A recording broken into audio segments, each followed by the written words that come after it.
Hi, welcome to Project Geospatial. I'm Adam Simmons here at the 2025 GEOINT Symposium here in St. Louis, Missouri. This round I have the pleasure of talking to John Berglund, correct? Hi, Adam. Hi, how you doing? Good. Well, first of all, before we dive into more of your role here in St. Louis, I'd like to understand a little bit about who you are and maybe the history of some of your experience that brought you here today. Born and raised in St. Louis, I've had a long and winding career as an aerospace engineer, architect. About 35 years ago, I met a very interesting gentleman, Jim McKelvey. Jim is the co-founder, co-inventor of Square, the mobile payment system. And Jim's had a pretty significant impact in my life. I actually met my wife indirectly through him. And so over the last 15 years or so, Jim and I have been in business together doing different things. And we started a development group that purchased the former Post-Dispatch building, now called the Post, former newspaper building, 270,000 square feet, just probably about a 5-minute walk from where we're sitting right now. And did that about 7 years ago, and Square is the primary tenant in the building. And having landed here, we found that there was this really terrific ecosystem that was starting with the Globe and T-Rex. And so I would love to tell you there was a big plan to get here, but it was really just a little bit of circumstance and direction on why I'm sitting here today. Well, let me tell you, I've been to the Post building several times, and it is an absolutely beautiful building, and lots of history a part of it within the. And I love what you've done with the decor of the old Post Dispatch. Yeah. No, that's incredible. You know, these old buildings. As a background as an architect, I did get involved with some historic renovations, and buildings have certain limitations and opportunities, shall we say. And so you try to keep the best of the old stuff. And it's like this puzzle. And so we were able to do that with keeping some of the printing presses that had been there and not just tearing those out. We reoriented the building to face north as both a symbolic and a real gesture to the north side. And really staking a flag in a part of the city that's been largely had its back turned on. Excellent. And so what does that mean for you in terms of investing in this building and we'll call it the greater ecosystem as a whole? Right. So as I said, I'd love to tell you, as I said, there was a big plan. There really wasn't. The building was available, and Jim has always wanted to go into these disadvantaged areas. He's done a similar thing on Del Mar. Even prior to Square, he would just buy these beat-up old buildings and fix them up, and this is just another example of that. It's rather than do the easy ones, do the hard ones and do the heavy lift. And so this was really an opportunity to improve this part of the city. And anytime you do something like this, you find your partners along the way. And so Steve Stone at the Globe has been at this for over a decade and has a number of geospatial companies in his building, along with the data center, as well, and also a secure classified a SCIF that allows these geospatial companies to work with the NGA. And then there's also T-Rex down here, and they have been down here also about a decade. We're kind of the new kid on the block. And T-Rex works with smaller companies and helps them find a home and start to network. And so we've got this, three-piece band going, of trying to take what's here and change the narrative of what it means to be downtown. And I think we're doing that. What are you hoping to transform the Post building into in terms of, different tenants or, I know you've hosted a lot of events there. Yeah. What are you trying to do with the Post building, going forward? So with the NGA being about a mile away, it's very easy to just say this is all about defense and defense tech. But the reality is, if you look at your phone and you go to the location services and all that, every app is tracking you, and geospatial is one of those. I don't know if it's a vertical or a horizontal, but it hits everything. Right. And so geospatial is so much more than that. And so can we look at, say, spatial finance, which my first thing is like spatial finance. Well, what is that? Spatial finance is really has to do with risk and risk management. So the idea is people who invest money look for information and how do they mitigate risk. And by having that information, you can then make different investment decisions. Nobody in the US is really looking at spatial finance. Nobody's claimed it. So we're starting to lean into that a little bit more, okay? And it's a real tie-in on the fintech scene. Not a lot of people realize how tied in St. Louis is on the financial services side with MasterCard, with Stiefel down here. The Fed is just down the street as well. Well, you got Edward Jones too, right? Edward Jones, right. And so there's an awful lot of services that go through St. Louis. So leaning into fintech, obviously with Square in the building, and also then, as I said, spatial finance is a new thing, and it's at that crossroad of geospatial as well as risk management, and I think is a really interesting thing. So what we're really working to do is to change the narrative of what it means to be downtown. To what you mentioned earlier, we've had some really terrific events of people who come into the building and say, we had no idea this was here. Great, let me show you what's going on at the Globe. Let me show you what's going on at T-Rex, and some really exciting things. So at the end of the day, we're really looking to have companies locate here, and the question is, does proximity matter? When everybody's working from home, what does it make? Now, like take a conference like this, I will run into people that I wasn't planning on running into, because we were talking about Bob Sharp earlier. You walk around with Bob and you're going to meet 15 people in 15 minutes, and I think proximity does matter. And so to the degree that setting something up where the water cooler conversation or having that, and we want to do that in our building, and we want to do that at Downtown North as well. Great. Awesome.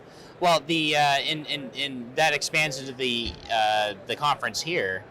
What kinds of opportunities have you already found? I mean, there's a lot of companies, probably most of them are not from St. Louis. Yeah. And what's the message, not just for what you're offering with the Post building, what's the message that you send them for the opportunities in the greater St. Louis regional area that you say, hey, this area is worth coming to, and why? Absolutely. I mean, at the end of the day, what people are looking for and what businesses are looking for is they're looking for talent.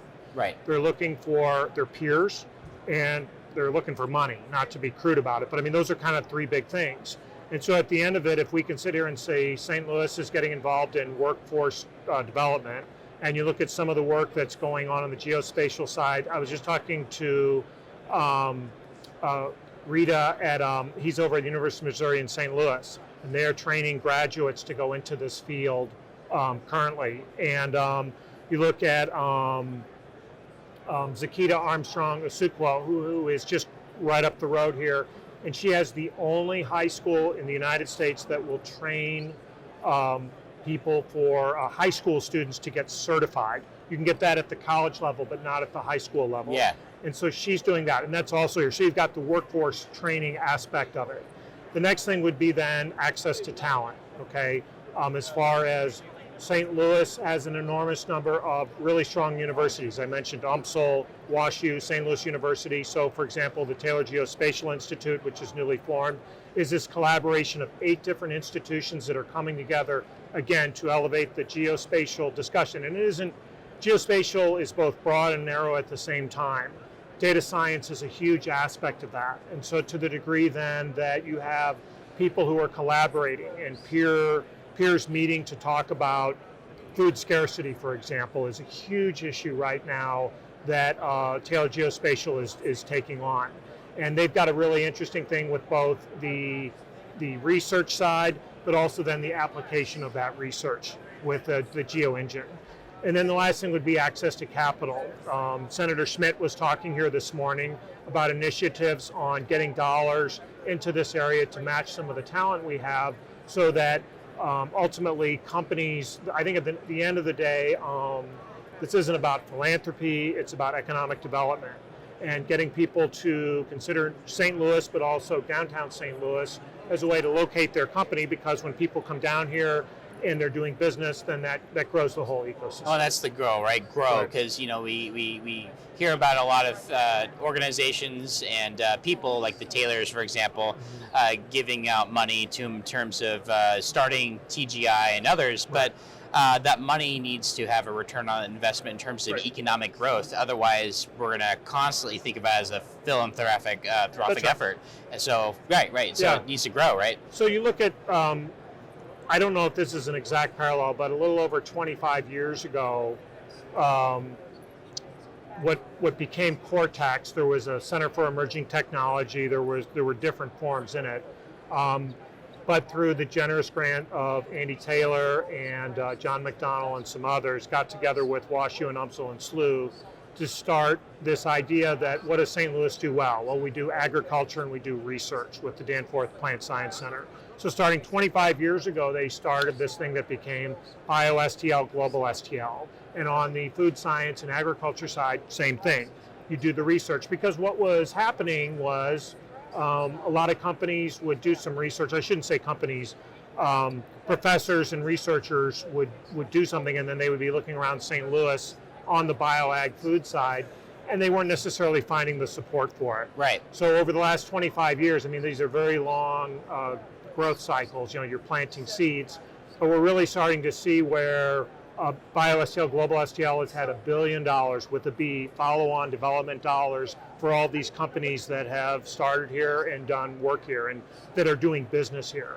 And so it's a very long arc. So I believe that what the Taylor family was interested in doing is a very similar thing, that the success on finding on the bioag food, the research, and then the application. Same thing on the geospatial. What is going on the research side? What is in the application of that? And so we find that with the NGA being less than a mile, we really started downtown north as a way to take what was started with T-Rex and the Globe and now the Post to begin to develop that ecosystem so that companies want to come here, that there's a reason to do business here. And I think it is a very long time frame, but we're starting to see, so the NGA is going to open, I believe they're in, there's only 2 NGAs in the United States. There's one in DC and there's one in St. Louis. And the one in St. Louis has been here since the 30s, but not many people know about it, and they're down by the brewery. Now they've got a newer location. They're being more outwardly focused. They're going to start moving in September, October of this year. It'll take a few months. And we are seeing what I would call a geospatial bump, where companies are very interested in doing business with them. And so starting with that, then, as I said before, expanding beyond to where it's more than just NGA subcontractors who work in the defense business. What more can we do with that? So that's really what we're aiming at, is spatial finance, geospatial. What are those things that cross-cut? Working with other people that are doing some really good things and growing the entire ecosystem. Awesome. Well, I have enjoyed this conversation. Before we wrap up, any last minute words in terms of what you'd like to relay to our audience about, one, your experience here in this ecosystem, or anything you want people to know about the Post building? Born and raised here in St. Louis, very proud of my hometown, and I think the narrative is very important.